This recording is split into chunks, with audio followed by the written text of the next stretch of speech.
बहुत समय पहले की बात है। जम्मू के एक छोटे से गांव सूरजपुर में हरिदत्त नाम का एक गरीब आदमी अपने भांजे किशन के साथ रहता था। उस झोपड़ी में हरिदत्त और उसका भांजा किशन रहते थे। दोनों का इस दुनिया में एक दूसरे के अलावा कोई नहीं था। किशन के माता पिता का देहांत उसके बचपन में ही हो गया था। तब से हरिदत्त ने ही उसे बेटे की तरह पाला था। अगली सुबह सूरज निकल चुका था। उसकी सुनहरी किरणें पूरे गांव में फैल गई थी। हरिदत्त सुबह सुबह बाहर टहलकर वापस झोपड़ी में आए। अंदर देखा तो किशन अभी भी गहरी नींद में सो रहा था। ये देखकर हरिदत्त उसके पास गए और प्यार से उसे जगाते हुए बोले, अरे किशन बेटा, उठ जाओ, सुबह हो गई है, चाय तैयार है, हाथ मुंह धो लो और जल्दी से काम पर निकलो। मामा, अब उस ठाकुर के यहाँ काम करने का मन नहीं करता। दिन भर मेहनत करता हूँ, फिर भी 2 वक्त की रोटी मुश्किल से जुटती है, ऊपर से उसकी डांट अलग। ये सुनकर हरिदत्त प्यार से किशन की ओर देखते हुए बोले, बेटा, मैं जानता हूँ कि तुम बहुत मेहनत करते हो, लेकिन अभी हमारे पास दूसरा रास्ता भी तो नहीं है। किशन की आंखों में सपने झलक उठे। किशन, मामा, अगर हमारे पास अपनी जमीन होती तो मैं इतनी मेहनत करता कि हमारी जिंदगी बदल जाती, आपको भी आराम देता। ये सुनकर हरिदत्त की आंखें भर आईं और वे भावुक होकर बोले, ईश्वर करे तुम्हारे ये सपने एक दिन सच हों।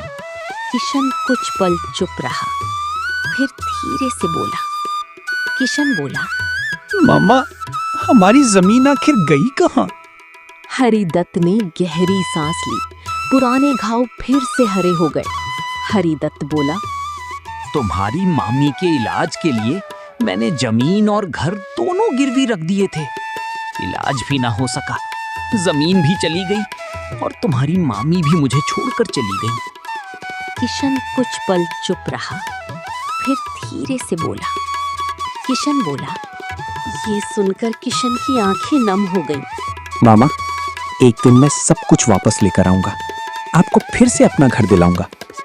ये सुनकर हरिदत्त की आंखें भर आईं और वे भावुक होकर बोले, बस इतना याद रखना बेटा, ईमानदारी और मेहनत कभी व्यर्थ नहीं जाती। ये बात कहने के बाद हरिदत्त धीरे धीरे झोपड़ी से बाहर निकले और रोज की तरह गांव के आसपास टहलने के लिए चले गए। झोपड़ी से बाहर निकलते समय किशन ने एक बार पीछे मुड़कर देखा। उसके मन में अपने मामा के लिए प्यार और सम्मान और भी बढ़ गया। उसने मन ही मन संकल्प लिया कि एक दिन वो अपने मामा को हर दुख से दूर कर देगा। ये सोचते हुए किशन 30 कदमों से ठाकुर प्रताप सिंह के खेत की ओर चल पड़ा, जहां उसे पूरे दिन मेहनत करके मजदूरी करनी थी। जब किशन खेत पर पहुंचा तो सूरज काफी ऊपर चढ़ चुका था। ठाकुर प्रताप सिंह दूर खड़े उसे घूर रहे थे। क्यों रे किशन, ये आने का समय है? मालिक, थोड़ी देर हो गई, माफ कर दीजिए। आज तुम पूरे आधे घंटे देर से आए हो। तुम्हें अच्छी तरह पता है कि मुझे काम में लापरवाही बिल्कुल पसंद नहीं है, इसलिए आज आधे दिन की मजदूरी काट ली जाएगी, ताकि तुम्हें याद रहे कि काम पर समय की कितनी कीमत होती है। किशन का चेहरा उतर गया। उसकी आंखों में चिंता साफ दिखाई दे रही थी। मालिक, ऐसा मत कीजिए, घर में खाने के लिए कुछ भी नहीं है। मैं और मेरे मामा बड़ी मुश्किल से 2 वक्त की रोटी जुटा पाते हैं। अगर आप आज आधे दिन की मजदूरी काट लेंगे तो हमारे लिए रात का चूल्हा जलाना भी मुश्किल हो जाएगा। इस बार मुझे माफ कर दीजिए मालिक, आगे से मैं कभी देर नहीं करूंगा। ठाकुर ने कठोर स्वर में जवाब दिया और किशन को बोला, अगर तुम्हें मेरी बात पसंद नहीं है तो इसी समय काम छोड़कर यहाँ से जा सकते हो। मुझे तुम्हारे जैसे मजदूरों की कोई कमी नहीं है। इतना कहकर ठाकुर प्रताप सिंह ने किशन की ओर घमंड भरी नजरों से देखा, अपनी पगड़ी ठीक की और धीरे धीरे खेत से निकल उसने एक बार भी पीछे मुड़कर नहीं देखा कि उसके कठोर शब्दों ने रघु के दिल पर कितना गहरा घाव कर दिया है। कुछ पल तक वो चुपचाप जमीन की ओर देखता रहा, फिर भारी मन से दोबारा काम में लग गया, क्योंकि उसे पता था कि मजबूरी इंसान से सब कुछ सहन करवा देती है। शाम होते ही किशन थका हारा और मायूस चेहरा लिए धीरे धीरे अपने घर की ओर चल पड़ा। पूरे रास्ते उसके मन में दिन भर हुई घटनाएं घूमती रहीं। ठाकुर प्रताप सिंह के कठोर शब्द अब भी उसके कानों में गूंज रहे थे। घर पहुंचते ही उसने अपने मामा हरिदत्त को दिन भर की सारी बातें विस्तार से बताईं। कैसे ठाकुर ने उसे सबके सामने डांटा, आधे दिन की मजदूरी काटने की बात कही और उसका अपमान किया। ये सब सुनकर हरिदत्त गंभीर हो गए और ध्यान से किशन की बातें सुनते रहे। बेटा, इस समय हमारे पास ठाकुर के यहाँ काम करने के अलावा कोई दूसरा रास्ता नहीं है। जब तक तुम्हें कोई अच्छा काम नहीं मिल जाता तब तक धैर्य रखो और वहीं काम करते रहो। अगली सुबह सूरज की पहली किरणों के साथ ही किशन नींद से उठ गया। उसके मन में पिछली शाम की सारी बातें अब भी घूम रही थीं। बिना कुछ खाए पिए उसने चुपचाप अपना गमछा कंधे पर रखा, झोपड़ी से बाहर कदम रखा और रोज की तरह ठाकुर प्रताप सिंह के खेतों में काम करने के लिए निकल पड़ा। खेत पर पहुंचते ही किशन बिना रुके अपने काम में लग गया। वो पूरे दिन कड़ी धूप में लगातार मेहनत करता रहा। उसके शरीर से पसीना बहता रहा, हाथ मिट्टी से सने रहे और थकान के बावजूद उसने एक पल के लिए भी काम करना नहीं छोड़ा। देखते ही देखते शाम हो गई। सूरज धीरे धीरे पहाड़ों के पीछे छिपने लगा। दिन भर की मेहनत के बाद किशन थका हारा और मायूस मन से धीरे धीरे अपने घर की ओर लौट आया। मामा, मैं कब तक ऐसी दूसरों के खेतों में मजदूरी करता रहूंगा? क्या हमारी किस्मत कभी बदलेगी नहीं? दोपहर तक बारिश शुरू हो गई। पहले हल्की फुहार पड़ी, लेकिन देखते ही देखते बारिश ने भयंकर रूप ले लिया। ऐसा लग रहा था मानो आसमान फट पड़ा हो। बारिश लगातार कई दिनों तक होती रही। पहाड़ों से उतरता पानी नदी में समा गया और नदी उफान मारने लगी। धीरे धीरे पानी गांव की ओर बढ़ने लगा। गांव के लोग घबराकर अपने अपने घरों से बाहर निकल आए। हर कोई अपनी जान बचाने की कोशिश कर रहा था। चारों तरफ अफरा तफरी मच गई। रात होते होते पानी ने विकराल रूप ले लिया। देखते ही देखते कच्चे घर गिरने लगे, पेड़ उखड़कर बहने लगे और लोगों की चीख पुकार पूरे गांव में गूंजने लगी। मामा, जल्दी चलिए, पानी हमारी झोपड़ी के अंदर आने लगा है। किशन ने तुरंत हरिदत्त का हाथ पकड़ा। दोनों बिना कुछ सोचे समझे झोपड़ी से बाहर निकल पड़े। तेज बहते पानी के बीच वे किसी तरह ऊंचे स्थान की ओर भागने लगे। चारों ओर चीख पुकार मची हुई थी। कई झोपड़ियां पानी में बह चुकी थीं। लोगों का सामान, मवेशी और घर सब कुछ पानी में समाता जा रहा था। काफी देर तक संघर्ष करने के बाद दोनों एक सुरक्षित जगह पहुंच गए। वे पूरी तरह भीग चुके थे और बुरी तरह कांप रहे थे। सुबह होने पर जब उन्होंने पीछे मुड़कर देखा तो उनका पूरा गांव पानी में डूब चुका था। उनकी छोटी सी झोपड़ी भी बह गई थी। अम्मा, हमारा सब कुछ खत्म हो गया। बेटा, हिम्मत मत हारो। भगवान ने हमारी जान बचाई है, यही सबसे बड़ी बात है। जब तक हम साथ हैं, हम फिर से सब कुछ बना लेंगे। कई घंटों तक पैदल चलने के बाद वे एक दूसरे गांव की सीमा पर पहुंचे। दोनों बेहद थके हुए थे। भूख और थकान के कारण उनके कदम लड़खड़ा रहे थे। मामा, अब हम कहाँ जाएंगे? हमारे पास न घर है, न सामान, न कोई सहारा। बेटा, जिसने हमें मौत के मुंह से निकाला है वही आगे का रास्ता भी दिखाएगा। किशन बेटा, मुझे लगता है कि आज रात के लिए यही जगह हमारे रहने के लिए सबसे ठीक रहेगी। भले ही ये झोपड़ी पुरानी और टूटी फूटी है, लेकिन इस समय हमारे लिए किसी महल से कम नहीं है। कम से कम यहाँ हमें सिर छुपाने की जगह तो मिल जाएगी। आज की रात हम यहीं ठहर जाते हैं और आराम करते हैं।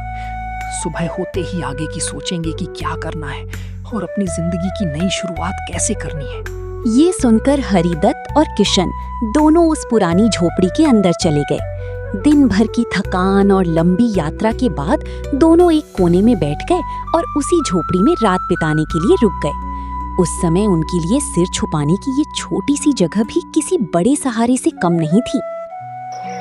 अगली सुबह सूरज की पहली किरणों के साथ ही और उस गांव में काम की तलाश के लिए निकल पड़े। दोनों धीरे धीरे गांव की गलियों से गुजरते हुए आगे बढ़ते रहे। कुछ देर बाद वे गांव के एक दयालु और उदार सेठ दीनानाथ जी।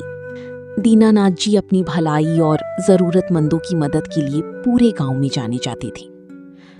नमस्ते सेठ जी, मेरा नाम हरिदत्त है और ये मेरा भांजा किशन है। हम जम्मू के सूरजपुर गांव से आए हैं। कुछ दिनों पहले आई भयंकर बाढ़ में हमारा घर और सब कुछ बह गया। अब हमारे पास न रहने का ठिकाना है और न ही खाने के लिए कुछ। यदि आप कृपा करके हमें कोई काम दे दें तो हम मेहनत करके अपना गुजारा कर लेंगे। हरिदत्त की बातें सुनकर सेठ दीनानाथ जी की आंखों में करुणा भर आई। उन्होंने किशन की ओर देखा जो चुपचाप सिर झुकाए खड़ा था। सेठ दीनानाथ बोला, तुम दोनों ने बहुत कठिन समय देखा है। चिंता मत करो, जब तक तुम इस गांव में हो तुम्हें भूखा नहीं रहना पड़ेगा। सेठ जी ने प्यार से किशन की ओर देखा और मुस्कुराते हुए बोले, किशन, अगर तुम मेहनत करने से नहीं डरते तो आज से मेरे खेतों में काम कर सकते हो। सेठ जी, मैं जी जान लगाकर काम करूंगा। आपको शिकायत का एक भी मौका नहीं दूंगा। सेठ दीनानाथ जी का धन्यवाद करने के बाद हरिदत्त और किशन खुशी खुशी अपनी झोपड़ी की ओर लौट गए। झोपड़ी में पहुंचकर उनके मन को बड़ी राहत मिली। अब उन्हें विश्वास हो गया था कि उनकी जिंदगी धीरे धीरे बदलने लगी है। किशन बेटा, याद रखना कि जो इंसान पूरी ईमानदारी और पूरी मेहनत के साथ काम करता है, भगवान उसकी मेहनत कभी व्यर्थ नहीं जाने देता। इसलिए तुम जो भी काम करो पूरे मन लगाकर करना, मेहनत में कभी कमी मत छोड़ना। मुझे पूरा विश्वास है कि तुम्हारी लगन और ईमानदारी एक दिन जरूर रंग लाएगी और तुम अपनी मेहनत के दम पर अपनी किस्मत बदल दोगे। ठीक है मामा, मैं ऐसा ही करूंगा। अगली सुबह सूरज की पहली किरणों के साथ ही वो तुरंत तैयार हुआ और खुशी खुशी सेठ दीनानाथ जी के खेतों की ओर चल पड़ा। दूसरी ओर हरिदत्त झोपड़ी में बैठकर भगवान से अपने भांजे की सफलता की प्रार्थना करने लगे। खेत पर पहुंचते ही सेठ दीनानाथ जी ने किशन का स्वागत किया और उसे पूरे खेत का काम समझाया। किशन ने पूरी लगन और ईमानदारी से काम शुरू कर दिया। वो सुबह से लेकर शाम तक बिना रुकी मेहनत करता रहा। उसकी लगन देखकर सेठ दीनानाथ जी बहुत प्रसन्न हुए। शाम को काम समाप्त होने पर सेठ जी ने किशन को मजदूरी के पैसे दिए। सेठ जी धीरे अपने घर की ओर चले गए। किशन कुछ क्षण तक वहीं खड़ा रहा और सेठ जी को जाते हुए देखता रहा। उसके मन में उनके लिए आदर और कृतज्ञता की भावना उबड़ पड़ी।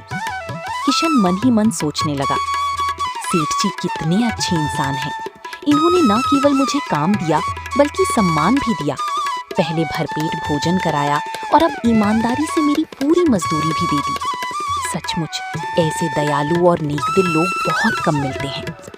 किशन के चेहरे पर संतोष भरी मुस्कान आ गई। उसे महसूस हुआ कि लंबे समय बाद उसकी जिंदगी में उम्मीद की एक नई किरण दिखाई दी है। वहां से अपनी झोपड़ी की ओर चल पड़ा। रास्ते भर उसके चेहरे पर मुस्कान बनी रही। झोपड़ी में पहुंचकर उसने दिन भर की सारी बातें हरिदत्त को बताईं। कैसे सेठ जी ने उससे सम्मान से बात की, उसे समय पर मजदूरी दी और उसकी मेहनत की प्रशंसा भी की। ये सुनकर हरिदत्त की आंखों में खुशी चमक उठी।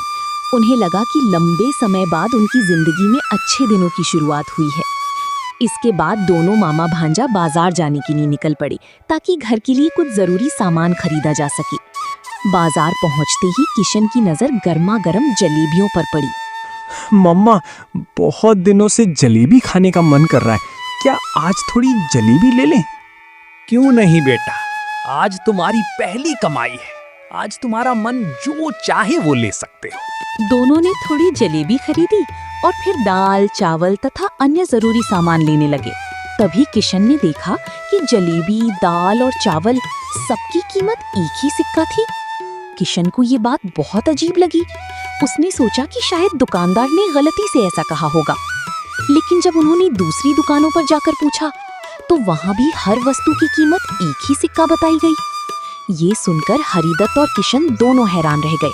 उन्हें समझ नहीं आ रहा था कि आखिर इस गांव में हर चीज का दाम एक जैसा कैसे हो सकता है। दोनों के मन में कई सवाल उठने लगे।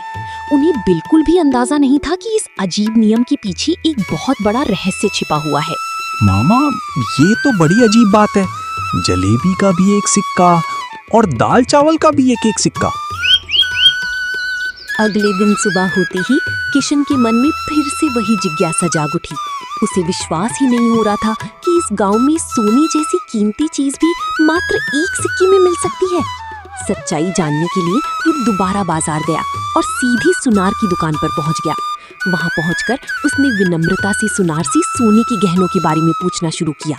भैया, इस गांव में हर चीज की कीमत एक ही है। चाहे तुम सोने की अंगूठी खरीदो, चांदी का हार लो या कोई और सामान, हर वस्तु के लिए केवल एक सिक्का देना पड़ता है। यही हमारे राजा का आदेश है और पूरे गांव में सभी लोग इसी नियम का पालन करते हैं। सुनार की बात सुनकर किशन और हरिदत्त दोनों कुछ देर तक हैरानी से एक दूसरे को देखते रहे। अब उन्हें पूरी तरह समझ आ गया था कि इस गांव में सचमुच हर चीज का दाम एक ही सिक्का है। ये बात उनके लिए किसी सपने से कम नहीं थी। इसके बाद दोनों धीरे धीरे वहां से अपनी झोपड़ी की ओर लौटने लगे। रास्ते भर भी इसी अनोखे नियम के बारे में सोचते रहे। किशन के चेहरे पर उत्साह था, जबकि हरिदत्त के मन में अब भी हल्की चिंता बनी हुई थी। कुछ ही देर में दोनों अपनी झोपड़ी में पहुंच गए। मामा, ये गांव तो सचमुच किसी सपनों की दुनिया जैसा है। यहाँ हर चीज केवल एक सिक्के में मिल जाती है। सोचिए, अगर हम थोड़ा थोड़ा पैसा जोड़ लें तो एक दिन बड़ा घर भी बना सकते हैं। किशन की बातें सुनकर हरिदत्त कुछ देर तक शांत बैठे रहे।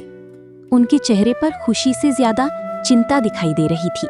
बेटा, जो चीज ऊपर से जितनी अच्छी दिखती है, जरूरी नहीं कि वो वास्तव में भी उतनी ही अच्छी हो। इस गांव का ये नियम मुझे ठीक नहीं लग रहा। जहां सोना, चांदी, अनाज और मिठाई सबका दाम एक जैसा हो, वहां कुछ ना कुछ गड़बड़ जरूर है। मामा, आप बेकार में चिंता कर रहे हैं। मुझे तो लगता है कि ये गांव हमारे लिए किसी वरदान से कम नहीं है। किशन बेटा, मुझे लगता है कि हमें इस गांव को जितनी जल्दी हो सके छोड़ देना चाहिए। ये जगह ऊपर से भले ही बहुत अच्छी दिखाई देती हो, लेकिन मेरे मन को ये बिल्कुल ठीक नहीं लग रही।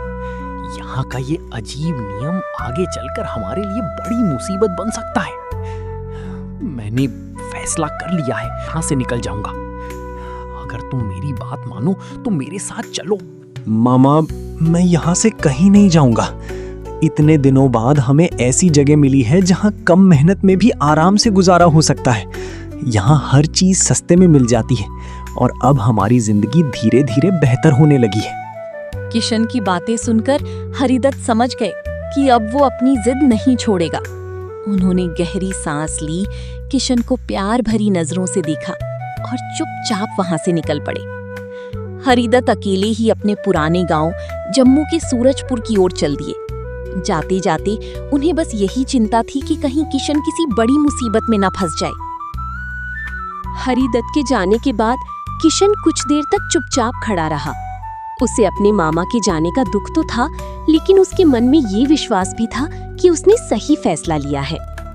धीरे धीरे समय बीतता गया।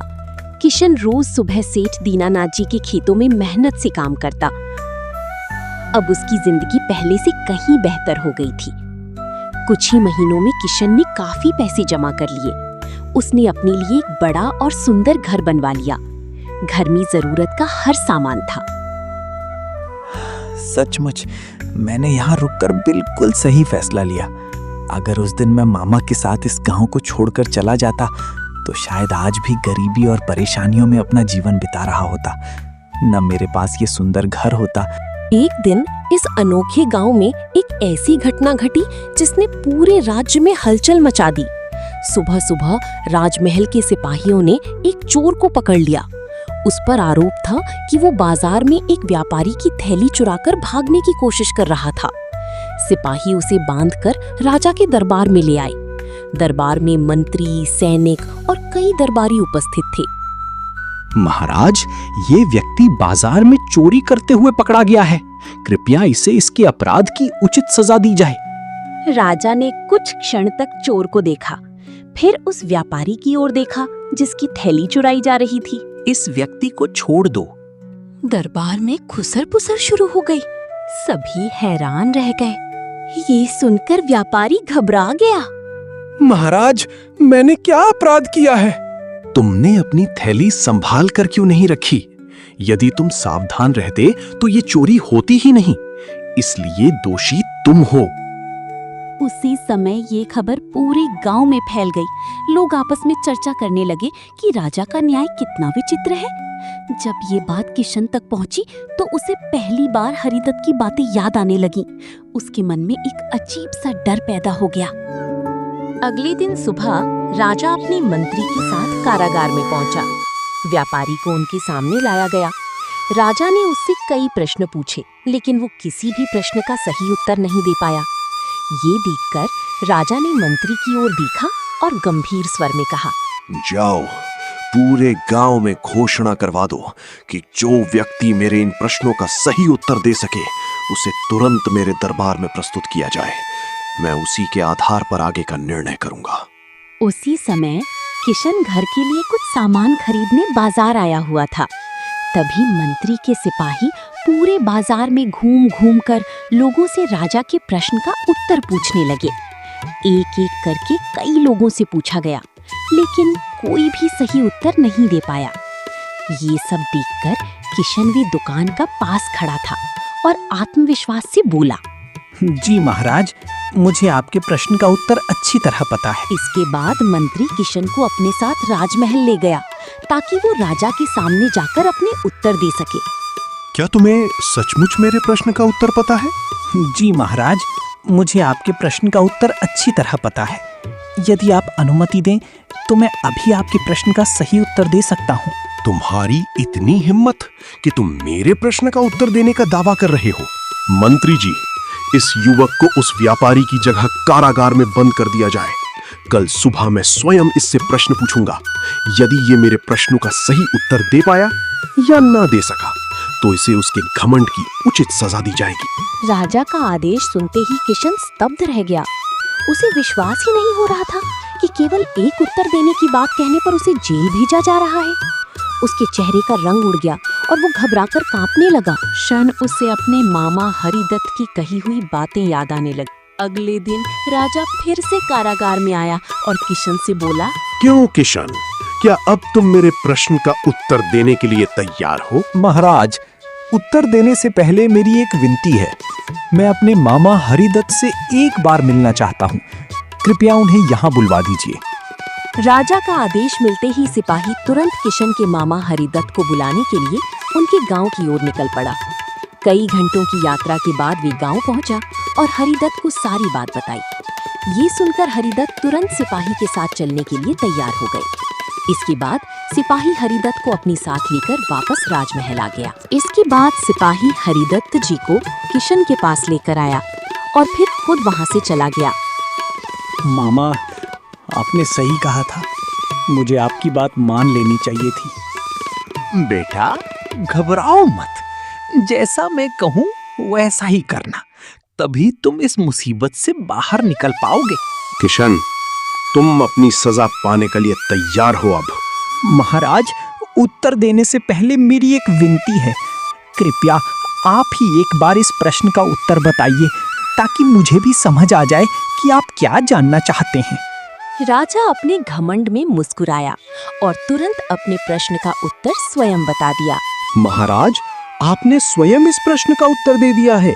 नियम के अनुसार अब आपको ही कारागार में बंद किया जाना चाहिए, क्योंकि आपने बोला था चाहे कोई भी इस प्रश्न का उत्तर दे गया उसे जेल में डाला जाए, चाहे मैं हूं। आप जा भूल गया था। ये सुनते ही दरबार में सन्नाटा छा गया। राजा निरुत्तर हो गया। उसके पास कहने के लिए कुछ भी नहीं था।